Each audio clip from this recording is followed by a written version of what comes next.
My name is Jonelle, and this is my blog where I talk about my golden year, how I live it, navigating my 20s, being a nonprofit professional, trying to live a sustainable life, and just being artsy. Um, I'm making this video after a short crying session. I used to cry a lot as a kid, like a lot. And it used to make everybody uncomfortable. Like my parents were like, stop crying. And I used to be like, you know, I can't cry. Like I'm just sad, I'm mad, I cry. And that's how I expressed myself. As I got older, I started to reserve my emotions more and I stopped crying so much. And I stopped crying around other people as much. But now that I've gone through therapy, I've healed. I realize that there is beauty in my tears. My therapist tells me that tears are not an absence of strength. So I have been faced with a very tough past 10 days at my job. Can you see the grays? No. Okay, good. Grays, I started graying when I turned 25. So that's been exciting. But when it comes to what I've been crying about today, I won't go into detail, maybe next vlog. But I had to just cry. I've been crying a lot. And there's less stigma around me crying like it used to be. I used to get so mad at myself because everyone else got mad at me for crying. I made other people uncomfortable. Now I say, Jonelle, it's okay. It's good that these tears are here. The tears mean that you're still here. But there's so many feelings that I feel, and maybe nobody else feels the same way that I did, or everyone else does, but I'm going to share these feelings today.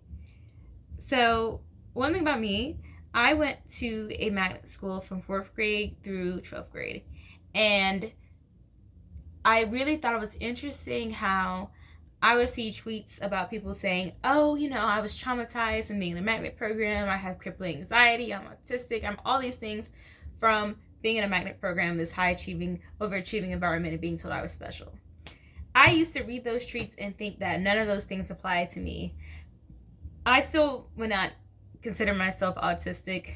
I don't think I am anxious to the point where I need a formal diagnosis or anything of that nature, but just because I did not directly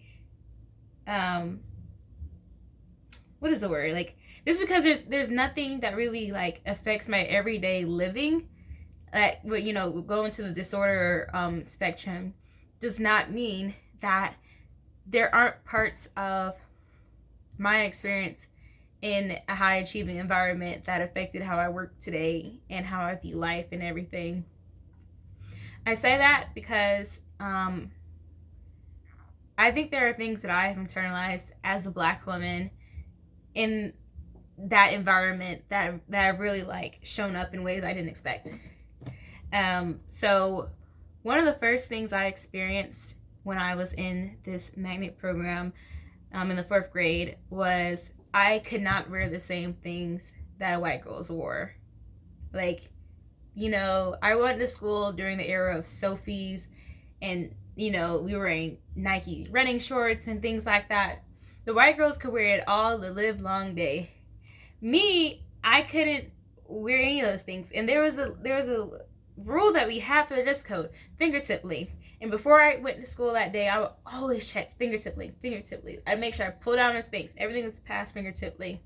I still got dress coded. I still got in trouble. I was still like reported, even by like other kids at times. And that started to make me very self-conscious about my body. And so I started, I feel like I would try to wear like baggier clothes or something that just avoided altogether, because I was like, I just don't want to get in trouble. I just want to go to school. I don't understand why this is a big deal. And I would feel bad because like I went back to school shopping every year. That was a big event. My mom and my grandma took me back to school shopping. So I'd be so excited to wear these fits, but then it'd be like, oh, I can't wear this, I can't wear that. This outfit that I painstakingly curated. I was like, man.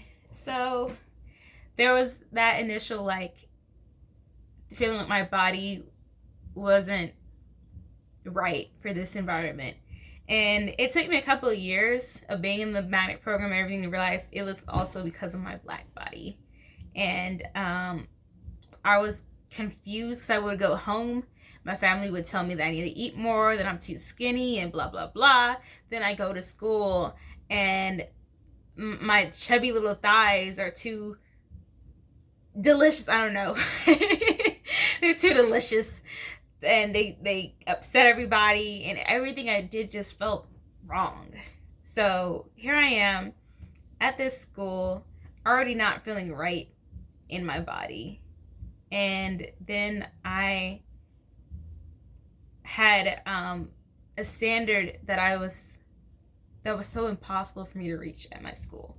I will say the name of the school, like they can come after me if they want to, but and I don't fully hate the school. It was called Kittredge. It's in Atlanta, Georgia. It's actually where I went to school at Chloe Bailey. But when I was at Kittredge, what was taught to us was that the grading level, you get A, B, C, and D, but beyond the A, what makes an A+ is something called Kittredge quality. And if your project was Kittredge quality, that means it was beautiful, it was top tier, and it was over A+. Throughout my 3 years at Kittredge, I only had one Kittredge quality project, which I remember very vividly because we read The Phantom Toll Booth in the 5th grade. It was my teacher, Miss Barbara Pound, rest in peace. If you haven't read The Phantom Toll Booth, it is a book that is based on a lot of puns and wordplay and alliterations. I don't know if it's all that. And one of the things that I did was I got a shoebox. I covered in construction paper because that's all I had. I didn't have fancy cardstock. I had construction paper and I had Sharpie markers. And I wrote, I forgot what I was writing to go into the box, but you pulled out the words or whatever I was writing in the box, and that was something that was in the book. And my mom had got me this set of fancy scissors from Target. They were craft scissors with special designs, and that's what I used. I cut them out in the fancy design scissors. I wrote in my Sharpie, and also I was in the 5th grade. That's the best I can do at the 5th grade. My parents did not really help me that much with my school assignments because they were busy.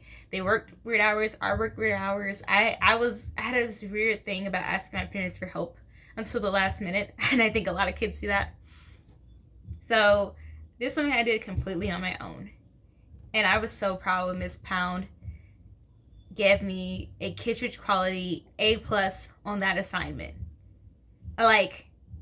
It was so great to me because I had other projects that semester. There's one project I got a C on, for making this family history tree with a binder or whatever. It was insane at how I often got C's for not being neat when I'm a 5th, 4th grader, 6th grade. I am an elementary school child still.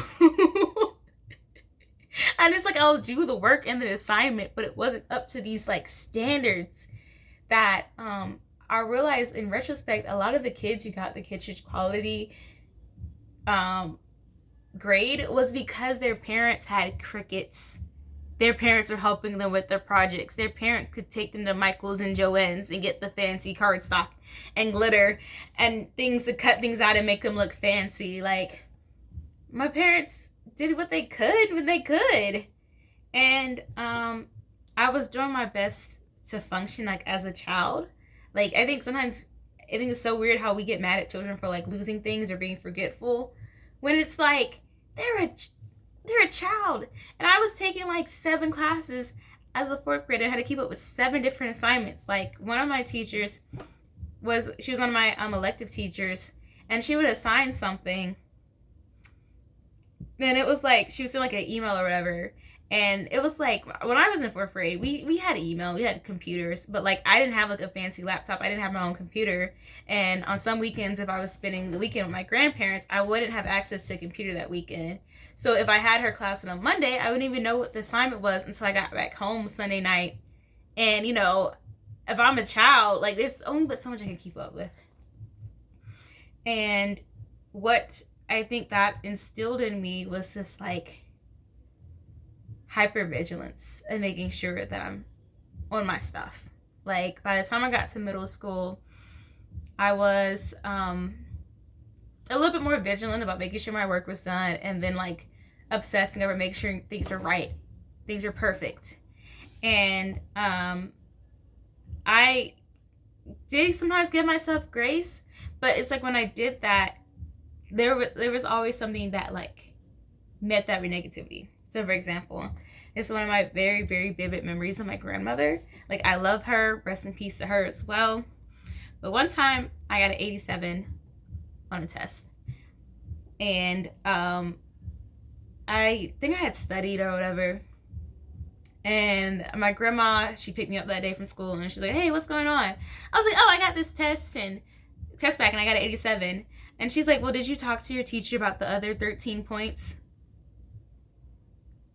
And I was like, "Okay." I didn't. I mean, I sort of understood what I did wrong, but I didn't feel bad about getting an 87. I thought that was good. But it was another one of those reminders that because it wasn't 100, it wasn't a 90, I felt like it wasn't good enough. And like, I didn't even think that, I always looked at, you're supposed to get A's.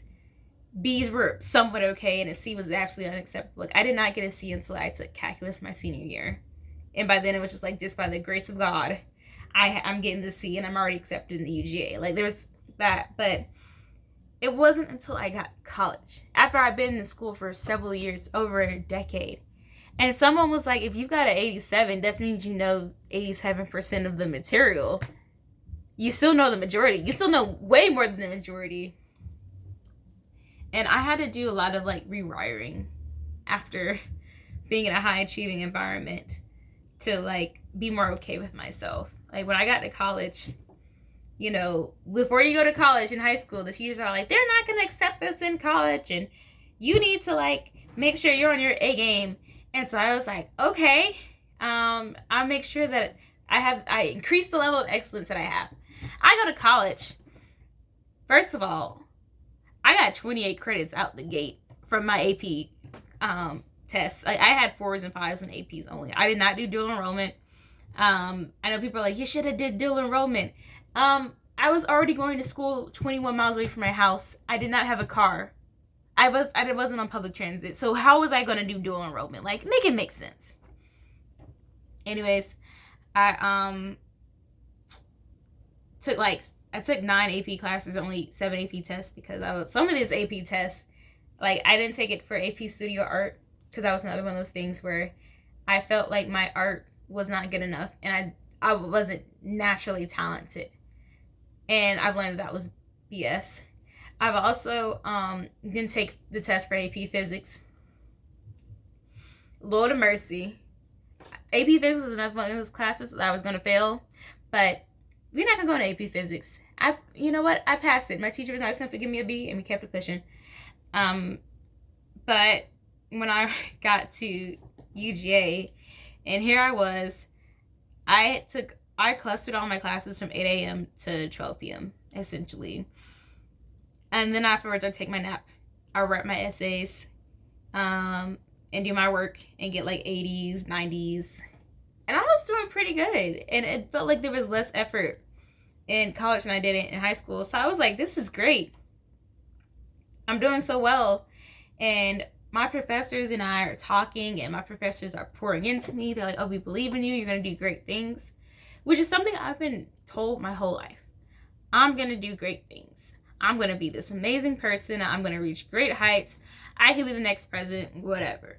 And I heard those things, and I somewhat believed them because, like I said, I'm going in this high achieving environment. I went to school with people where there was a plaque on the wall for people who had perfect SAT scores and ACT scores, and sometimes they were the same person. In my high school, we put our college acceptance letters on our lockers. There are people who had a locker that was like filled with acceptance letters, and it wasn't BS schools, it was Ivies. So we have that level of like, we're all gonna, like, we are them people. We're gonna do great things. It wasn't until senior year of college when I think it finally kicked in that I wasn't meant to do great things. Or that it wasn't going to be easy for me to do great things if that's what I was meant to do. This is why I say that.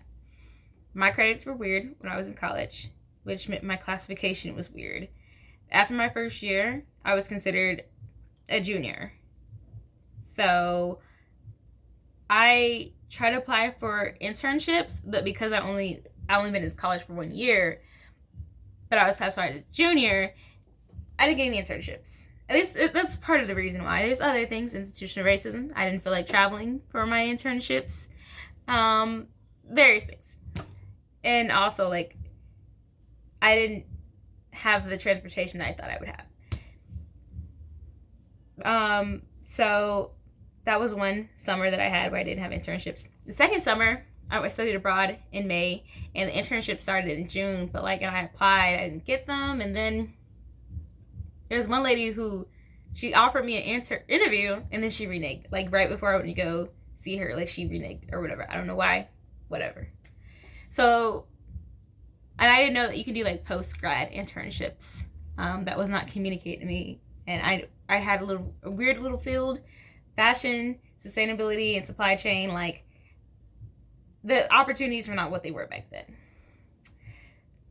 Going into graduate school, which I was like, I want to do graduate school because I love fashion merchandising, but I feel like I need to learn a little bit more about supply chain to market myself as a great supply chain fashion goddess. So I went to graduate school in 2019. My first semester, great. Everything's great. I have a subscription to something called the Sourcing Journal, which is it's a industry paper about supply chain in the fashion industry. November 2019, I was reading articles about the novel coronavirus, and I was like, well, that's in China, it's not going to touch us. I know. I don't know why I thought China had it locked down in November 2019. March 2020. I'm applying for summer internships.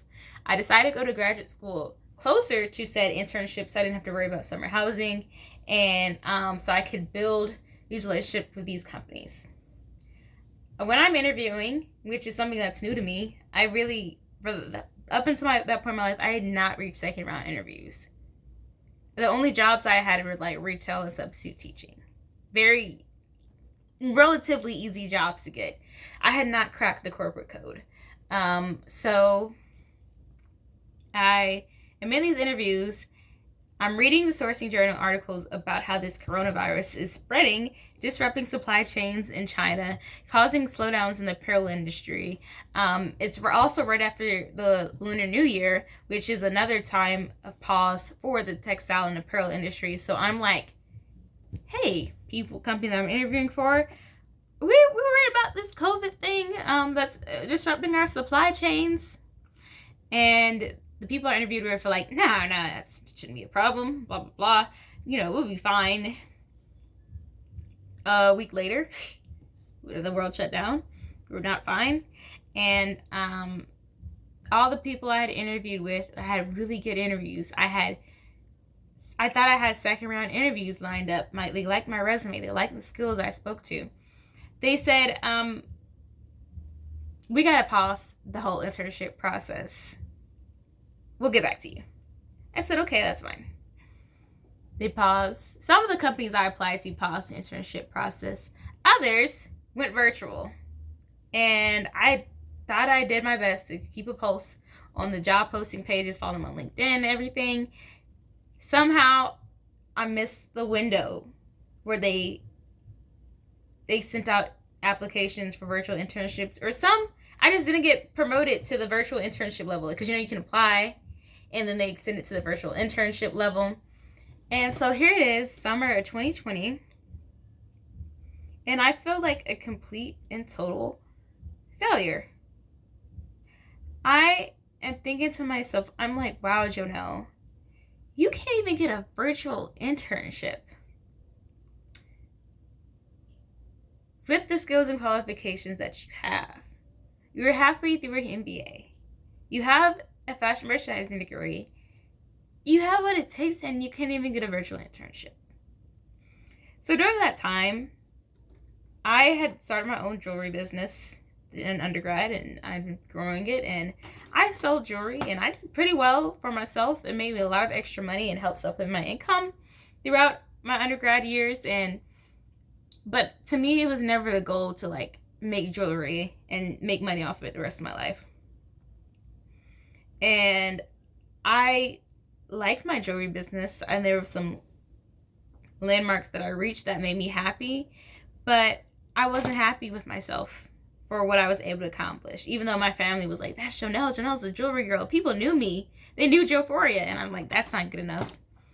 I had pretty much 100% funded my own trip to Ghana through scholarships and things like that. Like, yeah, just scholarships. I don't know whatever I was looking for. But I had funded that, and I still wasn't happy with myself. Like, when I got back from Ghana, I was like, oh no, what's next?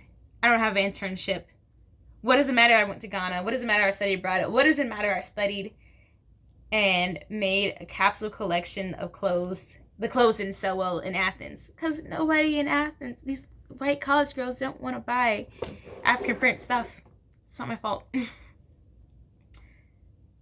But I still didn't feel like I did enough. And I don't think that is a disorder. I think it was the environment of you have to keep getting better and doing more and more and more. You're going to be an old news story. Like, you have to keep getting these achievements. Because what I'm doing right now, my job, I started off, we didn't have our 501c3 status. Our store wasn't open. I was volunteering for a couple of months before I started getting paid. We obtained our 501c3 status in 6 weeks when they're supposed to take 8 months, according to how backlogged the IRS was.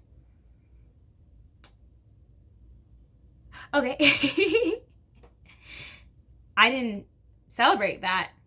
I was like, okay, great. We got our 501c3 status. We can apply to things. Okay, light. Give me the light. We opened our retail store after 8 months of fighting DeKalb County, City of Tucker, and Google Maps. It didn't feel like enough. I was like, okay, now we need a second location. I hired 4 employees to start off because I was like, okay, I need more people. I hired those 4 employees. They helped make this store run so smoothly, and I was so proud of them. And I am, like, 3 out of my 4 original employees did move on. And I was able to go on vacation one time, and it still wasn't enough for me to be able to go on vacation with employees. Like, I saw our sales, and I saw $100,000 in sales. And I was like, this is what 100,000 looks like. 100,000 in net sales. So after discounts, after taxes, 100,000 in net sales. I saw what that looked like. And I just was like, okay, what does $1 million look like? We rescued 100,000 pounds from the landfill. 100,000 pounds of art supplies, classroom, paper crafting, scrapbooks, stamps, paper punches, fiber, yarn, all this. We rescued that from the landfill. We put it in the hands of thousands. Like, we've had 10,000 people come through my store.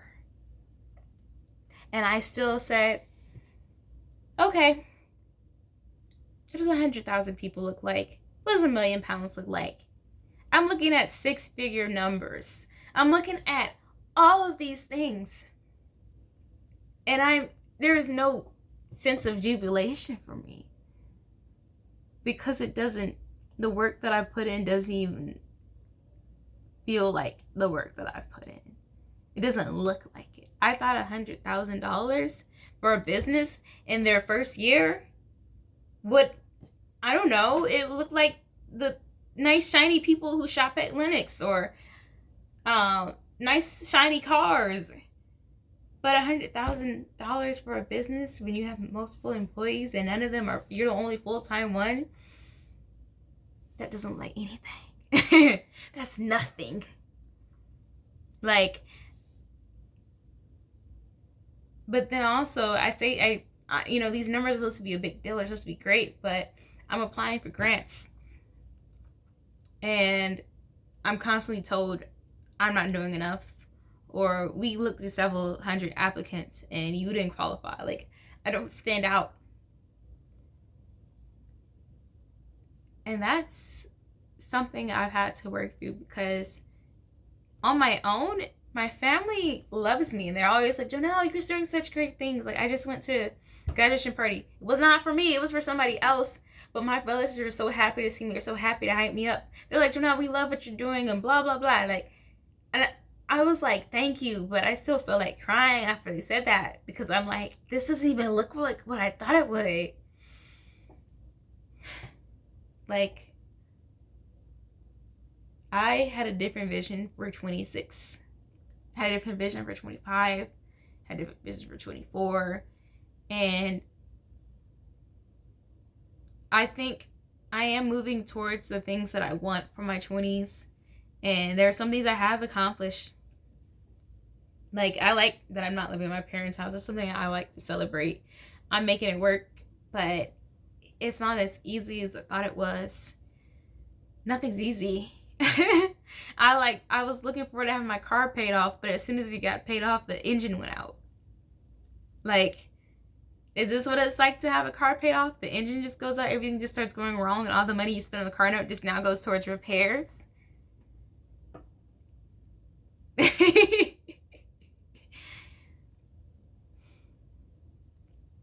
So why am I making this video? I'm making this video to talk more about my life. If anybody cares. If anybody ever was like, damn, what goes on in the mind of Jonelle Dawkins, the executive director of Scrap Atlanta? What is she thinking? How does she survive? Like, this lady on Sunday asked me, how am I able to be, like, she said, how do you survive being so poor? And part of me was also like, all my life I've been poor. Like, I've been more financially comfortable and stable when I was younger, of course, as a kid, because I didn't have bills. And to me, it was nice just to stay at home and play video games. I didn't need $300,000 summer camp and things like that. But now to be an adult and to just live what my parents lived through at my age, financially, with bank accounts and stuff. Like, I don't have a child like my mom did, but, you know, I'm surviving. That's all I can say. I am surviving. Sometimes I can save a little bit, splurge a little, buy me some shoes or whatever, but I think about the things that I haven't bought in over a year, like makeup. And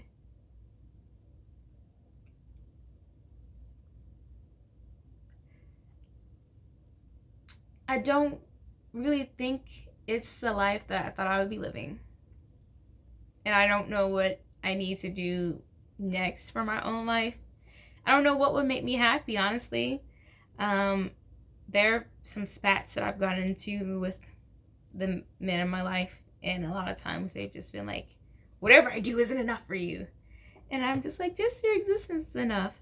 But the way that I've responded towards my own achievements, I can only imagine how I made people around me feel, because I've looked at them and not made them feel like enough because I didn't feel like I was enough. Like, I sometimes have a hard time of just enjoying the moment and enjoying what people do for me, because I'm like, really? You did this for me? Do you know me?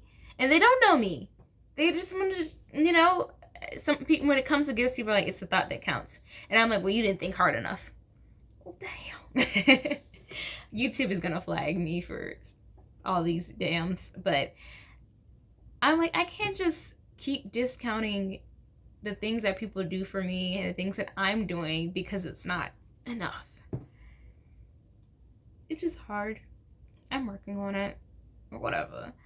I really am. I am trying to get better at acknowledging like what is being done, being in the moment, because I can't go any further. And I think so much about this time. It was a Friday afternoon. I was in high school. I was walking towards the bus, and I don't know the day, but I was like, I'm in high school. I'm an upperclassman, and I'm walking towards the bus, and it's Friday night. And I was so happy about that moment. Well, it was one of the few moments in my life where I just stood still in that moment and celebrated. Even though I didn't like my high school years. I wish I'm going to be out of high school so bad. I want to be at my parents' house so badly. I just took that 30-second of walking to the bus and the freedom of a Friday night of walking to the bus and just living in it. So my exercise for myself for the next week, okay, the rest of my life, honestly, is to really appreciate the moments that I'm in. Sometimes, people ask me what's next, which I hate. They're like, what are your 5-year goals? What is this? What is that? And I snap back at people when I'm like, why are you telling me to look at what's next when I'm in one of my dream jobs right now? I'm in one of my dream situations right now. People keep asking me about marriage, but I'm like so happy right now with my boyfriend. I'm happy with this life with my dog, with, being in a house. I can stay up all night, eat all the snacks, jump in a bed. I can do all those things. I'm happy right now. I don't need to look forward to marriage, which it's exciting to think about, but like, I don't need marriage to complete how I feel right now. I'm happy. I'm happy with my job where I'm the boss and people listen to me and I'm making decisions and we're making 6 figures and things like that. Like, I'm happy with that.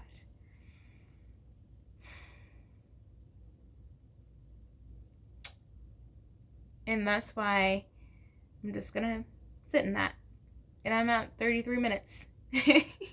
And you've been on this journey of me going through this high achieving environment where I've been told I always have to do more. I always have to be better.